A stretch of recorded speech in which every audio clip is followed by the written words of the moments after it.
അവളെ ചൊല്ലിയായിരുന്നു. അവൾക്ക് വേണ്ടിയായിരുന്നു നമ്മുടെ വഴക്കുകൾ, ഇന്ദുലേഖയ്ക്ക് വേണ്ടി. മോനെ, ആനയെ വാങ്ങാം, പോത്തിനെ വാങ്ങാം, എസ് ക്ലാസ് ബെൻസ് വാങ്ങാം, പണം മാത്രം ഉണ്ടായാൽ മതി. ഒരു പെണ്ണിന്റെ മനസ്സിലെ ഇഷ്ടം വാങ്ങാൻ കിട്ടില്ല. നീ ഇനി അതിന് ശ്രമിക്കരുത്. മറക്കാൻ എനിക്ക് കഴിയുന്നില്ല കർണേട്ട. അവളോടുള്ള സ്നേഹം തന്നെയാ എന്നെ കൊണ്ട് ഇതെല്ലാം ചെയ്യിച്ചത്. ദിവസം കഴിയുന്തോറും അത് കൂടുന്നേ ഉള്ളൂ. എന്നേക്കാളും എനിക്ക് ഇഷ്ടമാണ് എന്തോ നീ എന്ന് പറയുന്ന ആ ഭ്രാന്തനെ.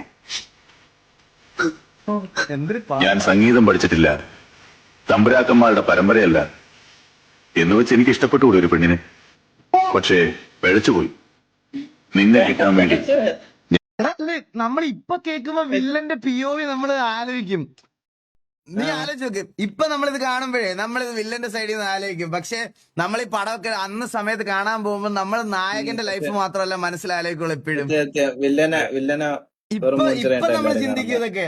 ഇപ്പൊ നമ്മളിതൊക്കെ ചിന്തിക്കും വേറെ അടുത്ത് നോക്കുമ്പോ വില്ലന്റെ സൈഡ് നോക്കുമ്പോ ശരിയാണല്ലോ, സത്യമല്ലേ? ഞാൻ പെട്ട പാടുകളെല്ലാം വെറുതെയായി.